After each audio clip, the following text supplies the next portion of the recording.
Hello and welcome back to Boss Your Business. As you can tell, I'm somewhere else today. I actually get to join Jeff. Oh my God. Yeah, Jeff Fenster. Jeff C. I have too many Jeffs in my life that I care about. Totally excited today, actually being in your studio. Thank so you for coming. I'm having a little bit of VIP moment. So hang with me. You know how my tongue goes. I have tongue twisters regularly on my podcast, and we never edit them out. Really excited to be here. You guys should see, and you will see on Instagram, multi-camera setup. Dream of mine one of those days. I will have a room like this, and hopefully such an amazing team as you have put together, and we'll dive into this. One of the reasons why I wanted to have you on the show, and I'm really excited to have you, because it seems like you've been going against everything that I have been taught how to run my business. So if you guys have not met Jeff yet, you have your own podcast on Entrepreneur. You are the founder of Everball. You also added a construction company on top. You are now building out franchises for other people. You were an author. You did the Entrepreneur Awards, like going through his bio. I literally spent this morning and I remember half of it. It's interesting to watch you. Did little Jeff ever think you're going to be here? Gosh, no. No. Never thought about being a business owner. Never even heard the word entrepreneur until probably 15 years ago. So I think I was an entrepreneur before I even knew the word entrepreneur. I wanted to be a professional athlete. Little Jeff wanted to play sports. Did little Jeff also play sports? He did. I played through high school, boxed in college, but was not good enough to play at the highest level, which, it's the reality. It takes a lot. It does. And it also, I worked hard. I was always a small kid. So in order to compete, I was fast and little. So I always had to outwork everybody else, really demonstrate to coaches like why they want I was late bloomer, short kid. I think my freshman year of college, I might have been 120 pounds playing football. And, I played with guys like Kellen Winslow who went pro and, he was 6'4", 220 his freshman and sophomore year. So it was like 120. That's 5 pounds less than what I weigh right now. So I was a little boy. So I had to work hard. That usually means you are limber and can sneak your way through the big guys. Yes, and I had small dog syndrome. So I had the chip on the shoulder. Felt like my ego forced me to have to prove to everybody all the time in order to make the team, be accepted by my peers, get playing time. And, that was what I thought I was going to do. So seeing the switch in you, because I'm like, a year ago, I didn't even know your name. It's this funny thing of the circles you were in, right? Suddenly it's like, talking to my friends, it's like, Everball? I didn't know. Mm-hmm. And suddenly you see it popping up everywhere. So when did little Jeff lose that chip? Because you definitely do not have that chip anymore. I do still. I just figured out how to control that chip. I definitely have an ego. I try to control it and use it as a tool versus let it control me. Because as a kid, it controlled me too much. And you could get me to do things just by telling me I couldn't do it. Oh. Right? I was that guy. Like, oh, you can't do that. Oh, yeah? We'll see. Watch me. Yeah, watch me. Watch me. I'm going to do it either way. Or especially it's this, oh, you're not supposed to go right? Oh, believe me, I will go right. The stove's hot. Don't touch it. We'll see how hot it is. Thankfully, and I mean this, social media didn't exist. People didn't have cameras on their phones. Oh, my God. Thank God. In my childhood, we didn't have those. I made dumb choices, got into some trouble that, not serious trouble, but trouble that if it was on camera probably would hinder my life today. The things that kids make, decisions kids make. And so I know, young Jeff, entrepreneurship, but maturity, growing up, having kids of my own, learning, trying to understand and see perspective. Definitely going to law school helped me with perspective. That taught me a lot about understanding the other side and through that process, So if I remember right, you went to law school for sports law to go into that direction, but that never came to fruition, right? So I graduated law school and had a job lined up with Lee Steinberg Sports Agency, but ultimately, my third year of law school, I met the woman who's my wife and have a kid and didn't want to, at the time, there was no Zoom, there was no social media, everything was in person. Yep. And peers of mine and friends of mine who were already sports agents and the people I looked up to and saw their lives, their careers, none of them had relationships with their families that were anything I wanted. They were gone all the time at the beck and call of all these athletes that a lot of them are prima donnas. No offense to my friends who are athletes, but a lot of you are prima donnas. And the expectation was when I have a thing, you're going to be there early, you're going to make sure, et cetera, et cetera, et cetera. And when you're cutting your teeth in the industry, it's even worse. Yeah. And I just kind of saw that most of them were divorced or had estranged relationships. And I was like, I don't want that. So when I graduated law school, I was like, uh-oh, I have something that means more to me now than sports. And that was a daughter and a wife, or a fiance at the time, but wife. I love that happened so early on, because we see that story a lot, right? Where it's like we do all the work. I think as men, and correct me if I'm wrong, female here, we were brought up a little bit different with the thinking, but I think as a man, you are often brought up to, you are supposed to provide. And looking back till just recently, providing meant bringing the money in the house, doing all the things, which now has changed. So it's nice to see that you realized that early on and just found a different way. And I guess right at that time frame is kind of like when you discovered entrepreneurship. Am I right on that? No. I had 6 figures in law school loans to start paying back, a kid, a fiance. And so I got a job, because that's what you have to do when you have to pay your bills. Yeah. You know, I was 24 years old and had a lot of bills to pay. So I got a job with a friend of mine, got me a job at a company called ADP, which was a payroll company. Mm-hmm. And I had always been good in sales and had done sales jobs in college and high school and interned in telemarketing. And so I got an outside sales job selling payroll business to business in San Diego, and $38,000 base pay plus commission. $38,000 base. Yeah. My law school loans alone were $1,300 a month. That's nothing. Net $1,300. So I did $38,000 plus commission. So I had to go sell. Uh-huh. But a hungry dog hunts best, right? Yeah. And so I was in a position where, okay, give me the model. And ADP had this formula: 50 phone calls a day would get you 5 appointments. If you get 5 appointments, you'll close 2 of them. And if you do that, you'll make President's Club and you'll make 6 figures. So when I got the job and I said, how do I make over 100K? They said, make President's Club. I said, okay, what do I need to do that? They said, follow this model. I was like, done. I don't care. Let's do it. And so I followed the model. And my first 6 months there, I was the number 1 sales rep in the country. Made President's Club first out of 2,000-ish reps. And it was great. I was like, I'll be here forever. I bought a house in San Diego, moved my fiance and daughter into it. And we bought the house in January. I got the job in August, went on commission in September, bought the house in January, or closed on the house in December, bought the house before that. But we actually moved in December, January. And then in January, I made President's Club. And in my contract said, if I sold this amount, which was above President's Club, it was like a higher threshold, you get a raise from $38,000 to $54,000. So I get a $17,000 base pay increase.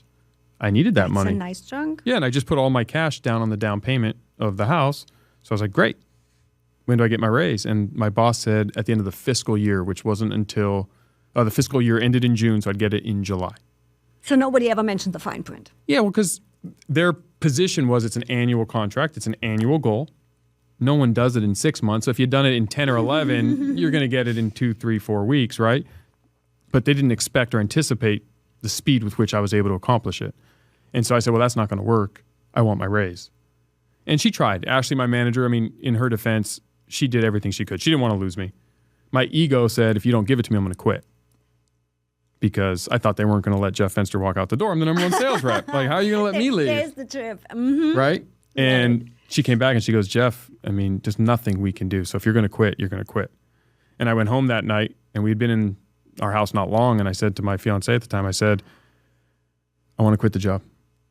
And I want to. What did she say to that? She was supportive. She's like, honey, if that's what you want to do and that's what you need to do, do it. I mean, she was still in cosmetology school at the time. And she's like, I trust you, you know, whatever you think is best, go for it. And so I called my dad and I said, how would you feel if me, Brittany, and Olivia, my daughter and fiance, moved into your house? And he's like, why? And I said, I want to sell my house, quit my job, and start my own payroll company. And he goes, you want to do what? And he was already pissed that I wasn't using my law degree. Yeah. Because he's like, go be a lawyer. Why are you selling payroll? Like, you don't have to be a sports agent, but go be a lawyer because you Parents can. want the best for us, Of course. right? It's like they're coming from their story, they're coming from their And he's a view, so I doctor, get so it. he's used to the normal career track. And he's like, you have a JD. Like, you don't have to go to law school. You're done. Go be a lawyer. 'Cause I can go be a criminal defense. I can do any kind of law I want. I don't have to just be an agent. So I didn't do that. I got a sales job. Then I'm killing it, making six figures, bought a house, and now I want to quit. And he's You like, just got it all, and you're really... and he's, you know, he said something to me, and this was the pivotal moment. He said, Jeff, you have a kid and a soon-to-be wife to support. You don't have the privilege of chasing wild dreams and doing this. Like, you've got to stick with what it is. And I looked at him and said, I agree with half of what you said. But the other half is, I have a kid who looks up to me. Do I want to teach her to settle? Or do I want to show her to go be who you were meant to be and go chase what you believe and everything you want and damn with the results? And I'm like, I'd rather her see that her dad tried everything. And if it doesn't work and we're struggling, I can always go get another job. God. And so, Yeah, I'm just getting goosebumps. And having the support of your partner, where it's often enough, a lot of us are fear-based, where it's like, oh my God, I just see the bad things and everything that can go wrong. And oh my God, now we just bought the house. You already want to sell it again. We are moving in with your parents. What the heck are you talking about? And just being like, cool, let's do it. We'll make it happen. she believed in me. She was, you know, my partner. So we're in it together. And I hit results earlier than we anticipated, right? So we didn't expect me to do so well so quick. I didn't expect to buy a house that quick out of law school. I didn't expect to make the money I made. So it came in a whirlwind, but if I can do it once, I can do it again. It didn't win the lottery. It wasn't just luck. You know, I had a formula that I figured out. And ultimately, I believe that if you aren't passionate about what you're doing, you won't be successful. I was passionate about ADP until I wasn't. I can't fake it.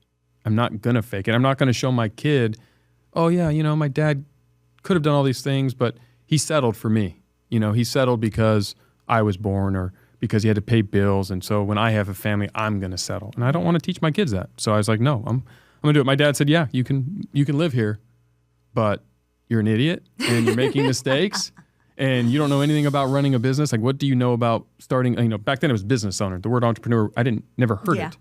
There was no YouTube to watch. Like, there was none of that stuff. So I was like, I don't know anything about it, Dad, but I can sell it. And so my buddy, who I got a job at ADP, I convinced him to join me. And he ran the operations and I ran the sales and ended up raising private equity capital. We ended up selling it a few years later. It worked out really well.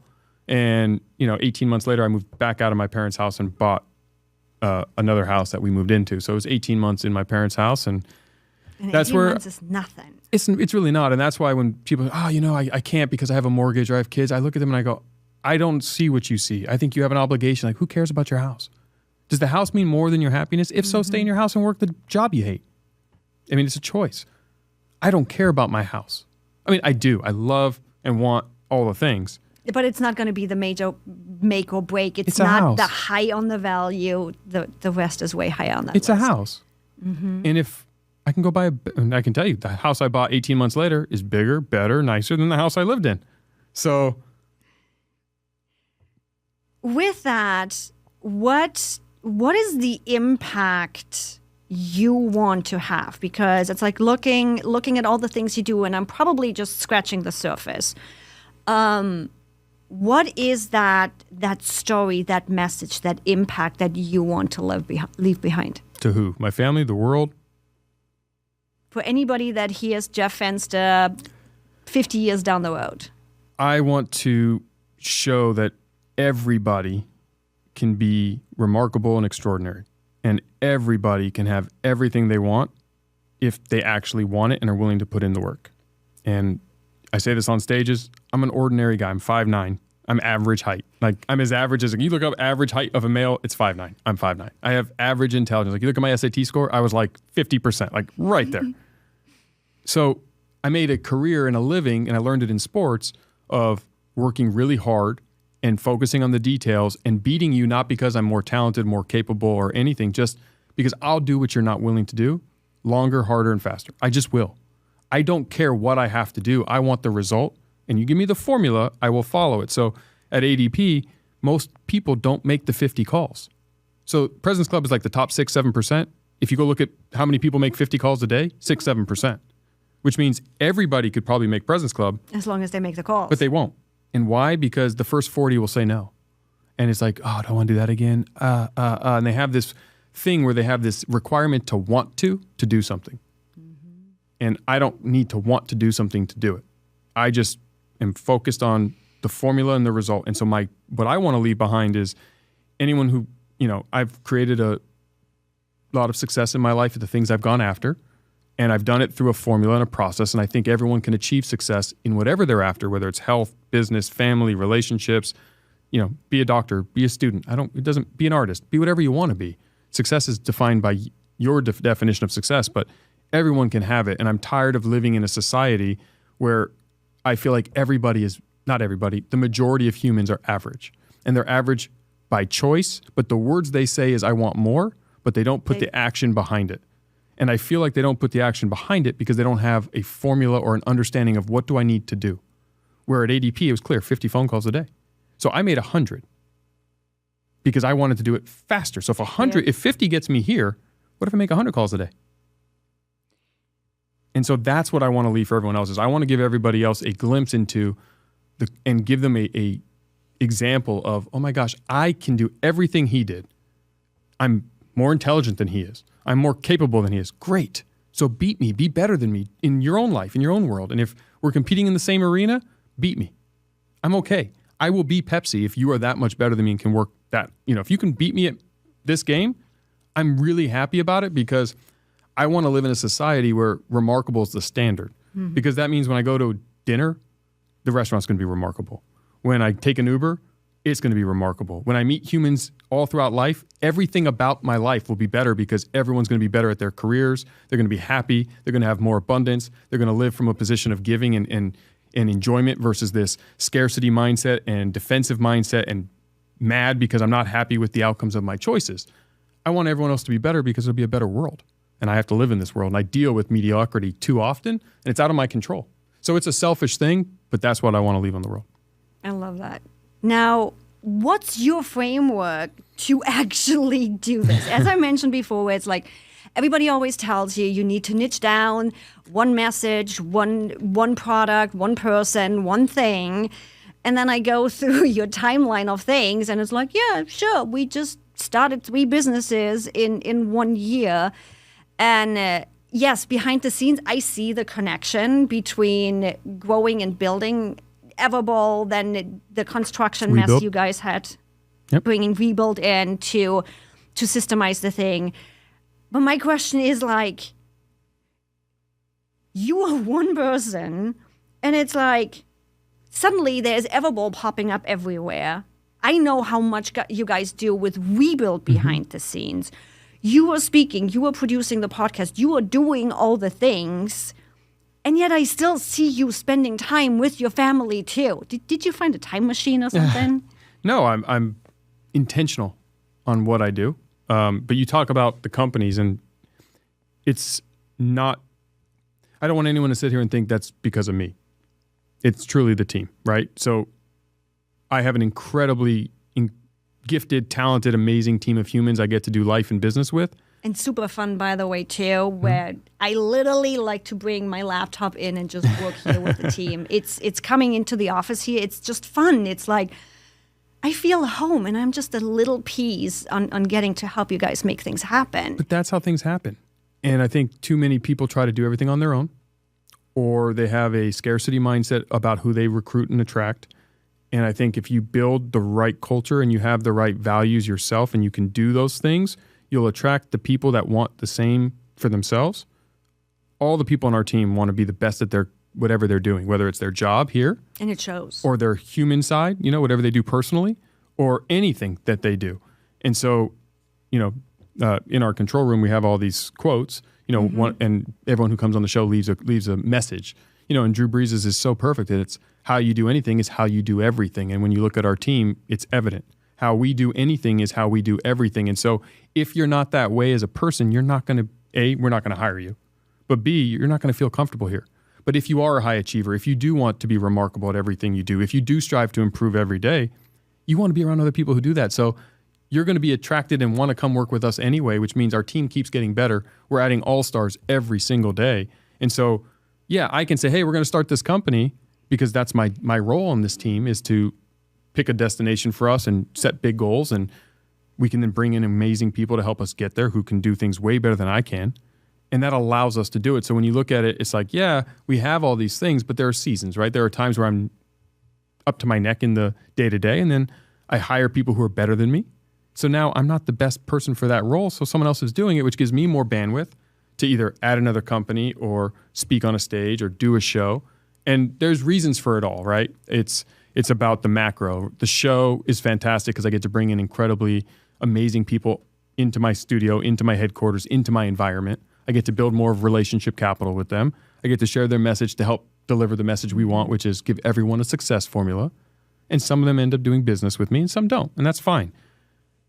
The speaking gives me a platform to talk about my message and help more people be successful, but simultaneously talk about Everable, talk about WeBuild, talk about unevolved products, talk about my show, my book, my speaking. So it builds all of them. So it's like a snowball that's building steam and momentum.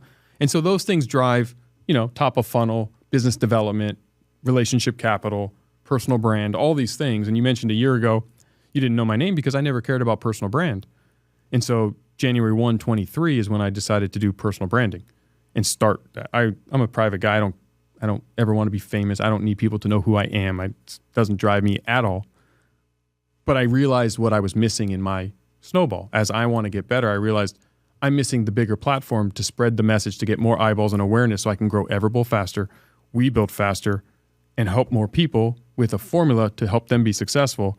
And if I do that, it's going to allow everything to exponentially grow. So, and then the family is a non-negotiable. I mean, that's my family. So, of course, I'm spending time with my family. And if you really, it's funny because most people spend 8, 9, 10 hours a day being active in their job or career, but they're not productive.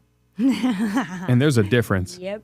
And so if you spent 5 hours being productive, you'll do more than most people will do in 8 or 9. Yep. So if I go do the same 8-hour shift as everyone else, but I'm more productive than everyone else, then you look at the result and you go, how are you doing that? And spending time with your family because I'm still done and go home at night. And I get to hang out with them like everyone else. It's just, I don't like to waste my time. I don't do activity for the sake, just to feel like I'm busy. Busy is a waste of my, what is our goal? What is our intention? 50 calls? Give me the phone. I don't want to, just make phone calls till you book 5 appointments. No. How many does it take? Yep. 50? Give me the phone.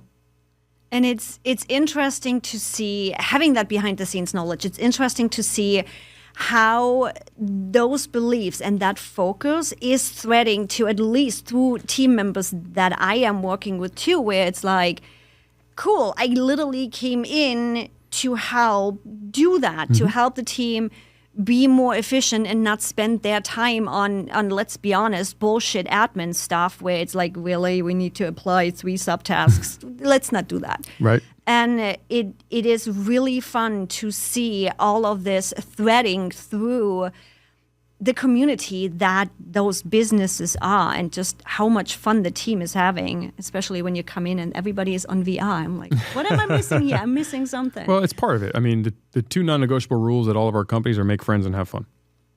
And you are definitely impersonating that within the companies. It has to. Everything. And if you're not that way, you don't want to work with us. And that's okay. It doesn't mean it's the only way. It's just our way. And we want to build our tribe of team members that make friends and have fun. And if we're having fun and we're making friends, we're going to win.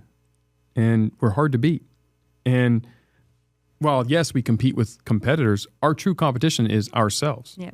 We are focused. So you ask, the formula that I follow is very simple. It's make friends and have fun. Take immediate, decisive action. Ooh, that's a good one. Because a lot of people are tomorrow. Should I do this? I can do that tomorrow. Yes. Should I do that? Oh, yeah, I can do that tomorrow. I still have time. Oh, yeah, you don't. Tomorrow's a magical day that never happens. Yep. You get 100% done of whatever you do right now. So just get it done. Just get it done. Your life changes the second you enable and enact that. Yep. If all people get from this is, I'm going to start to be a take immediate action now human. You think about working out, work out. You think about getting a haircut, get your haircut.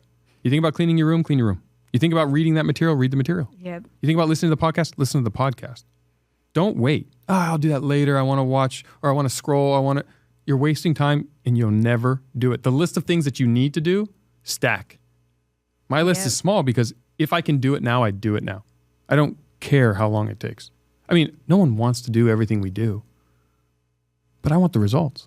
Exactly. So you're going to have to do. And which one do you want more? Yep. And that's why words and speaking is cheap. And so I don't judge anyone on what they say. Show me your behavior. Everyone wants to be great. Everyone wants to be Michael Jordan. Everyone wants to be Bill Gates or Elon Musk. Or you're going to put the work in to make it happen?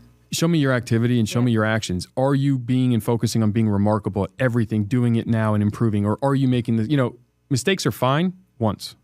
The second time you make the same mistake, it's a choice. It's not a mistake anymore because you already experienced it. By the third time, you're just too lazy to do anything about it. But the second time is a choice. Yeah. And that's why I tell my kids, it's like one mistake is a mistake because you didn't know better. The second time you make the same mistake, it's a choice. Oh, Dad, I forgot. You didn't forget. It's a choice because it wasn't important enough for you to not forget. Right? If you cared, you would not have forgotten. Yep. So it's a choice, which you're saying, whatever this is, cleaning my room, taking the trash out, whatever the stupid chore is at home, it's not meaningful enough to you. So it's a choice and you're allowing yourself to forget versus I have to take the trash out. I will not forget. I'll put a reminder in my phone. I'll do whatever I have to do to not forget this. Yep. That's remarkable. You start to do that in every area of life. The results just happen because, and this is the sad part, the competition, which is society, is average and mediocre. So it's not hard to beat everybody or excel or stand out because no one else is not enough humans are doing it. The high road, the 1%, the high achievers, there's only a small select group of people who are doing the work. And so if everyone does it, I would probably be average again because I am an ordinary guy. I'm okay with that though, because I know everyone's not. And I still would rather live in a world where make me be better. Push me. I don't care. Let's go. And you're going to put the work in. I think that's really what it comes down to, putting in the work because so many just simply don't. Yes. It's like I have enough 9-to-5 friends who are like, I don't like this. So what are you going to do about it? Correct. And they don't do anything. Don't. Yeah. And then the next one is Kaizen, the idea of getting 1% better every day. Not focusing on trying to say, I'm going to go from being out of shape to running a marathon. But it's like, how do I just improve a little bit today? What can I do to be a little bit better than yesterday? If yesterday I only made 40 calls, can I make 41 tomorrow? Yeah. And in 10 days, I'll hit 50. Fine. Maybe it's not 50 day one because it's too much. But in 100 days, are you at 100 or are you still at 40? And most people are still at 40 because you're not making those micro gains. And if you continuously make micro gains, you're going to get better, which is going to allow you to compound winning, and win stacking happens. And all of a sudden, you start to see noticeable results. And then, be remarkable, which is a lot of people want to be perfect. You can't be. No one's perfect. Nothing's perfect. But if you strive, you can hit perfect though on the way towards remarkability. And remarkability just means, did I give 100% of my best effort that I have today? Whatever it is. This podcast with you. Yeah. Am I thinking about 8 things I got to do later and the ball game and the bills or the business, or am I here with you, 100% with you, engaged with you? And if I'm doing that, even if I'm not very good, I'm still remarkable because I'm giving you my best. And if I do that every day, I'll get better with my Kaizen. So my best tomorrow will be better than my best today. And I'm always remarkable. And that's another backbone of success. And then finally, the idea of change ready, that you have to be willing to adapt and pivot as the world and information changes. Where AI is coming, how are you implementing it, right? Are you just saying, well, I'm not going to use AI? Oh, God, yeah. I became an adult right when the internet was becoming mainstream. Mm-hmm. And so there was a transition of companies that were not adopting the internet because that's not how we do business. Oh, it's going to go away. Yeah, it's a fad. Well, you're extinct. You're a dinosaur and you're gone. Yep. And that's dangerous. And it's true in life. So as information comes out on health and wellness, are you willing to learn and listen? Or with relationships, are you willing to change as society changes? Like you said, our view on male, female was different 20 years ago than it is today. And social issues and conservative issues and all the stuff. Are you willing to adapt and change as new information becomes available so you can continue to make friends, have fun, take immediate decisive action, Kaizen your way to becoming the person and skills you want, be remarkable, and change when you're necessary. You do that in every area, you're successful. And it has served you well, as we can see on your bio. So to round this up, 2023 was the big Jeff Fenster is stepping on the mat out of behind the scenes. You got your book that released, I think, beginning of 2023. Yeah, I think it was April. April, something. Brought that. Yes, I'm going to get my signature here in a little bit. You got Rebuild going, which is growing crazy. You got Everbowl growing, which is going crazy. You got all these things going on. What is in the plan for Jeff Fenster 2024? Well, all those things you said, I want to keep growing and keep doing. I want to get better. So I'm going to improve every day, or I'm going to strive for it. That's the intention. Does it happen every day? No. But that is what I strive for. So I want to become a better speaker. I want to continue to grow the Everbowl brand, the Rebuild brand, the Jeff Fenster brand. We're looking at other ways to kind of build community and help more people, because I do believe that there is a massive need, and there are people who have good intentions that are doing great work to help others, and there are people who are taking advantage of the need from people. And I want to be the former. I want to be a source of results for humans. I want people to go, hey, Jeff, he helped me, or I learned something from my mistakes, or if I can help, because I am fortunate. I'm very grateful for my relationship circle and the people that are in my life that have helped me learn the things I now know. I am not the creator of all of these ideas. I've received them, implemented them, fine-tuned them for me, and see the results.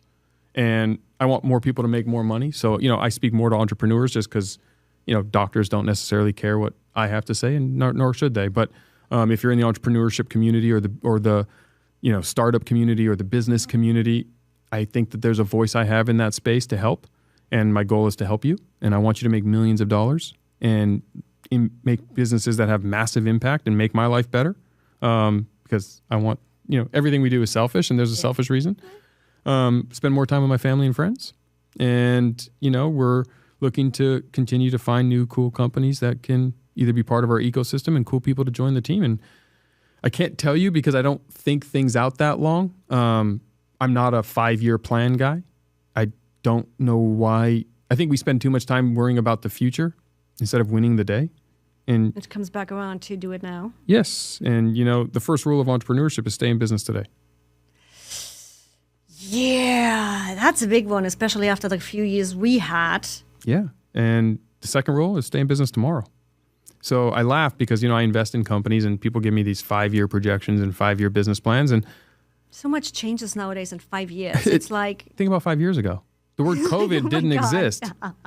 Like, you said COVID, I'd be like, what? I don't even know what that is. 5 years ago, the world was very different. Oh my God, yes. So why are you worrying about 5 years from today? What are you doing right now? And how are you going to think through the next 1 year backwards or 30 days backwards? Or what are you doing today? So do you do any kind of planning? Of course. I mean, as a company, we do. Yeah. Personally, I set goals for myself, but they're not as like forward. Like, can I get in better shape in 2024? Yes. I work out every day, 7 days a week, never fail. Without fail, I work out every day. So am I going to continue to do that? Yes. But if I continue to do that, I'm going to get in better shape. Yep. Can I eat better? Well, I already try to eat good. So yeah, I can try to make better choices. Yes, all those things are great. But I don't set I want to make $50 million next year. Like, to me, those are glass ceilings. How about in 2024, I'm the best version of Jeff Fenster that I've ever been in my entire life. I'll be 41 this year. So in 41 years, if the 41st year on this planet is the best Jeff Fenster, I win. And guess what next year is going to be? Can I be the best version of myself? All the results I ever wanted, you blow through them. Like, I used to think, I can't wait to make $1 million. And I made $1 million. And I wasn't satisfied. I wasn't happy. And then one of my mentors said, what if you had said 10 million? And I'm like, well, I'd probably be happier. And he's like, no, but you might have been, but you probably would have hit it. You held yourself back. I held myself back by setting a goal of $1 million. And I want to set numbers. Like, of course, with the team, I'll say, hey, can we do $1 million here or 10 million here? Yeah. Or I want to bring in this many new locations. Or I want our AUVs. Of course, we have objective targets that we are striving to. But as a personal level, I want to be the best me. And that's all I can be. And whatever result that gets me, I have zero regret. Because if I look back and say, well, I could have done this, I should have done that, I could have studied harder or worked harder or spent more time, and I could have spent less time on Instagram, and I could have, well then, I'm going to be very unhappy. But I don't have There's very rarely I ever look back and have regret, even when I fail, air quotes, or I don't hit some target, because what else could I have done? What else could I have done? I did my best. This is it. I love that. All I can do is live inside my own skin and be the best me. And I want everyone else to be the best you every day, all the time. And when you build that habit, and it's hard. It is hard, especially if you haven't been living that lifestyle. It is hard.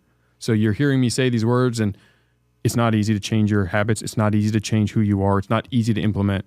You don't have to do it overnight. Can you get 1% better today? Can you just get incrementally better? If you can, it's a matter of when, not if. And it might take you 10 years to become the best version of you. So what? In 10 years, you're going to be happy. Yep. Or it could be 6 months. And the nice thing is you are living it, where a lot of people go out there and speak and say, where you are talking about the relationship bank account and all the things, where when you get a behind the scenes look, it's like, oh, so you just jumped on a marketing scheme. And it's like, no, it's not. It's like the first time we went into each other, it's like, he's just there. There is no, I'm the fancy guy. I'm like, yeah, I want to have an Andrew too. So one of these days, we're just going to clone Andrew. Andrew is like Jeff's shadow, who's doing the behind the scenes, the B-roll footage, who's recording for us today. He produces the Jeff Fenster show. He's the videographer. We travel together. He's great. I want an Andrew.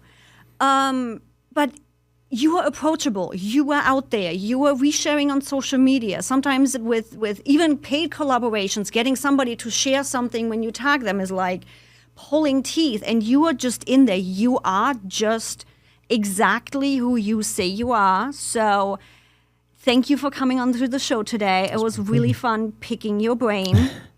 I was listening on with Pat Flynn's show, actually coming here, where you guys were also talking about, you know what, it's easier to invite somebody to your podcast and pick their brain, because even though I'm in the office here, I don't always get to see him. So thank you for coming on. Well, thank you for having me. I'm excited to see where everything is going in 2024 for you, for the companies, for all the things. And thank you for doing your show. I mean, you know, you've been doing this 60-something episodes, which is a testament, and you should be very proud, because that is not easy to do.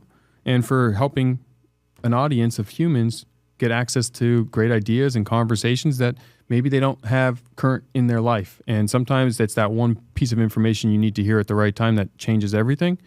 And you never know who it can come from. Yep. And I mean that wholeheartedly. So I think it's wonderful that you do this on top of the amazing things you're already doing to help us as we continue to build out all of our systems. And I want to thank you for the work you're doing for Everable and We Build, because you are making us more efficient, and you are making it so we can be better as a team. And that was really a cool opportunity for us to meet through that. And I'm grateful that you invited me to come on.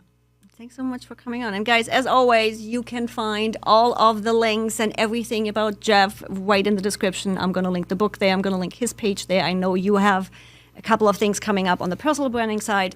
As always, check out the description. Make sure you hit the follow button and leave a comment. If you have follow-up questions for Jeff, leave it in the comment section and make sure to pop it over to him. Thanks for coming on.